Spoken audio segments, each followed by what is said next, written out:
Hi hello. അപ്പോൾ നമ്മുടെ പുതിയ വീഡിയോയിലേക്ക് എല്ലാവർക്കും സ്വാഗതം. ഇന്ന് നമുക്ക് വീട്ടിൽ ഗസ്റ്റ് വരുമ്പോഴോ അല്ലെങ്കിൽ അത് വേണ്ട, നമുക്ക് പ്രത്യേകിച്ച് ചില ദിവസങ്ങളിൽ വീട്ടിലൊക്കെ ഒരു സ്പെഷ്യൽ ഐറ്റംസ് എന്തെങ്കിലും ഉണ്ടാക്കണം എന്ന് വിചാരിക്കുന്ന സമയത്ത് ചിക്കനോ ബീഫോ ഒന്നും തന്നെ വാങ്ങിച്ചിട്ടില്ല, ഫ്രിഡ്ജിലൊന്നും ഇരിപ്പില്ല എന്നുള്ള ദിവസങ്ങളിൽ നമുക്ക് എഗ്ഗ് വെച്ചിട്ട് ഉണ്ടാക്കാൻ പറ്റുന്ന നല്ലൊരു അടിപൊളി ബിരിയാണിയുടെ റെസിപ്പിയാണ് കേട്ടോ കാണിക്കുന്നത്. അപ്പോൾ ബിരിയാണി ഉണ്ടാക്കാൻ വേണ്ടി ഒരു 4 എഗ്ഗ് ഒന്ന് ബോയിൽ ചെയ്തെടുത്തിട്ടുണ്ട് കേട്ടോ. എന്നിട്ട് അത് രണ്ടായി കട്ട് ചെയ്ത് മാറ്റി വെച്ചിട്ടുണ്ട്. നമുക്ക് ആൾക്കനുസരിച്ച് എടുക്കാം, എത്ര വേണമെങ്കിലും അത്രയും ക്വാണ്ടിറ്റി എടുക്കാം. റൈസ് ഉണ്ടാക്കാനുള്ള അരി ഒന്ന് വെള്ളത്തിൽ കുതിർത്ത് വെച്ചിട്ടുണ്ട്. ഞാനിവിടെ എടുത്തിരിക്കുന്നത് 3 കപ്പ് അരിയാണ് കേട്ടോ. അതിനുശേഷം ഗ്യാസിലോട്ടൊരു പാൻ വെച്ച് കൊടുത്തിട്ട് അതിലോട്ട് നമുക്ക് ഓയിലോ നെയ്യോ വെളിച്ചെണ്ണയോ നമ്മൾ യൂസ് ചെയ്യുന്നത് ഏതാണോ അത് ഒഴിച്ച് കൊടുക്കുക. അതിലോട്ട് കുറച്ച് വലിയ ജീരകം ഇട്ടൊന്ന് പൊട്ടിച്ച് കൊടുക്കുക. പിന്നെ കുറച്ച് മുളക് പൊടി, മഞ്ഞൾപ്പൊടി, ഉപ്പ് ഇതും ഇട്ടൊന്ന് മൂപ്പിച്ചെടുത്തതിന് ശേഷം നമ്മൾ കട്ട് ചെയ്ത് മാറ്റി വെച്ചിരിക്കുന്ന എഗ്ഗ് അതിലിട്ട് 2 ഭാഗം തിരിച്ചു മറിച്ചിട്ടൊന്ന് ഫ്രൈ ചെയ്തെടുക്കുക കേട്ടോ. അങ്ങനെ ഫ്രൈ ചെയ്തെടുക്കുമ്പോൾ എഗ്ഗ് പൊടിഞ്ഞു പോകാതൊക്കെ ഇരിക്കും കേട്ടോ. അതിലുള്ള മഞ്ഞക്കരും ഒക്കെ അതുപോലെ തന്നെ ഇരിക്കും. എന്നിട്ട് അത് ഫ്രൈ ചെയ്തതിന് ശേഷം അതൊരു പ്ലേറ്റിലോട്ട് മാറ്റി വെക്കുക. ഇനി ആ ഓയിലിലോട്ട് തന്നെ നമുക്ക് ആവശ്യത്തിനുള്ള സവാളയൊക്കെ വഴറ്റിയെടുക്കുന്നുണ്ട് കേട്ടോ. അപ്പോൾ എഗ്ഗൊക്കെ എല്ലാം കോരി മാറ്റിയതിന് ശേഷം അതിലോട്ട് ഓൾ സ്പൈസസ് ഇട്ട് കൊടുക്കുക കേട്ടോ. അതൊന്ന് പൊട്ടി വരുമ്പോൾ ആവശ്യത്തിന് കറിവേപ്പില ചേർത്ത് കൊടുക്കുക.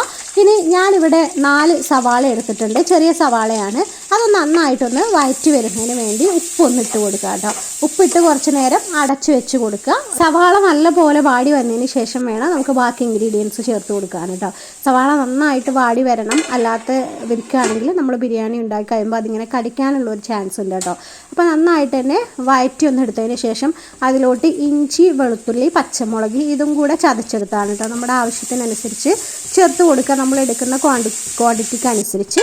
അതിനുശേഷം തക്കാളി അരിഞ്ഞെടുത്ത് ഒരു 3 തക്കാളിയാണ്, അതുകൂടെ അരിഞ്ഞെടുത്ത് ചേർത്ത് കൊടുക്കുന്നുണ്ട് കേട്ടോ. അതും ഒന്ന് നല്ലപോലെ വാടി വന്നതിന് ശേഷം അതിലോട്ട് കുറച്ച് മസാലപ്പൊടികൾ ചേർത്ത് കൊടുക്കാനാണ് കേട്ടോ. അപ്പോൾ എല്ലാം ഒരു 1/4 ടീസ്പൂൺ വെച്ച് ചേർത്ത് കൊടുക്കുക. മഞ്ഞൾപ്പൊടി, കുരുമുളക് പൊടി, പിന്നെ ചേർത്ത് കൊടുക്കുന്നത് ബിരിയാണി മസാലയാണ് കേട്ടോ. ബിരിയാണി മസാല നമുക്ക് വാങ്ങിക്കുന്നതോ വീട്ടിലുണ്ടാക്കുന്നതോ ഏത് വേണമെങ്കിലും ചേർത്ത് കൊടുക്കാം. ബിരിയാണി മസാല ചേർത്ത് കൊടുത്തതിന് ശേഷം അതിൽ പകുതി മസാല നമ്മളൊരു പ്ലേറ്റിലോട്ട് മാറ്റി വെക്കുക കേട്ടോ. അതിന് ശേഷം നമ്മൾ എത്രയാണോ അളന്നെടുത്ത അരി അതിൻ്റെ ഇരട്ടിയായിട്ട് വെള്ളം ഒന്ന് ഒഴിച്ചു കൊടുക്കുക. ഞാനിവിടെ 3 കപ്പ് എടുത്തുകൊണ്ട് 6 കപ്പ് വെള്ളം ഒഴിച്ചു കൊടുത്തിട്ടുണ്ട്. ആ വെള്ളത്തിലോട്ട് ആവശ്യത്തിന് ഉപ്പും 2 ടീസ്പൂൺ വിനെഗറും അതുപോലെ 1 ടീസ്പൂൺ നെയ്യും കൂടെ ഇട്ട് കൊടുത്ത് അടച്ച് വെക്കുക. വെള്ളം നല്ലപോലെ തിളച്ച് വരുമ്പോൾ അതിലോട്ട് നമ്മൾ കഴുകി വാർത്ത് വെച്ചിരിക്കുന്ന അരി ഒന്ന് ചേർത്ത് കൊടുക്കുക കേട്ടോ. അരി ഇട്ട് കൊടുത്തതിന് ശേഷം ഫ്ലെയിം ഒന്ന് മീഡിയത്തിലോട്ടാക്കി വെക്കുക. എന്നിട്ട് അടച്ചു വെച്ച് കുറച്ച് നേരം വെക്കുക.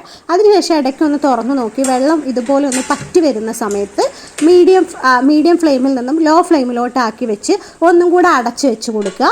അതിനുശേഷം നമ്മൾ തുറന്ന് നോക്കുമ്പോൾ കറക്റ്റായിട്ട് വെള്ളമൊക്കെ ഒന്ന് പറ്റി വരുന്ന സമയത്ത് ഇത് നമുക്കൊന്ന് ദം ചെയ്തെടുക്കണം കേട്ടോ. അപ്പോൾ ദം ചെയ്യാൻ വേണ്ടിയിട്ട് നമ്മൾ നേരത്തെ പകുതി മസാല മാറ്റി വെച്ചില്ലേ, ആ മസാല ഇതിന് മുകളിലൂടെ ഒന്ന് ഇട്ട് കൊടുക്കുക കേട്ടോ. എന്നിട്ട് നല്ലപോലെ എല്ലായിടത്തേക്കും നല്ലപോലെ ഒന്ന് സ്പ്രെഡ് ചെയ്തെടുക്കുക കേട്ടോ, എല്ലാ ഭാഗത്തോട്ടും വരത്തക്ക രീതിയിൽ.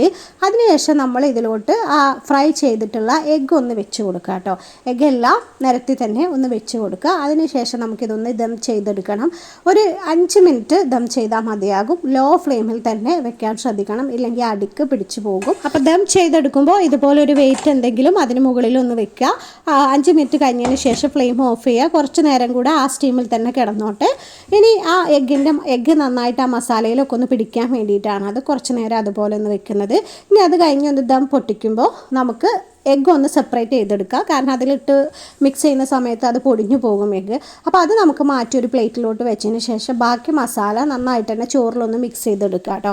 അങ്ങനെ ചെയ്തെടുത്ത് നമുക്ക് ലാസ്റ്റ് കഴിക്കുമ്പോൾ എഗ്ഗും കൂടെ കൂട്ടി കഴിക്കാം കേട്ടോ. സൂപ്പർ ടേസ്റ്റാണ്. അപ്പോൾ ഇതുവരെ ഒന്ന് ട്രൈ ചെയ്ത് നോക്കാത്തവരൊന്ന് ട്രൈ ചെയ്ത് നോക്കുക. വീഡിയോ ഇഷ്ടമായിട്ടുണ്ടെങ്കിൽ ലൈക്കും കമൻറ്റും ഷെയർ ചെയ്തേക്കണം. അപ്പോൾ അടുത്ത വീഡിയോയിൽ കാണാം. Okay, thank you.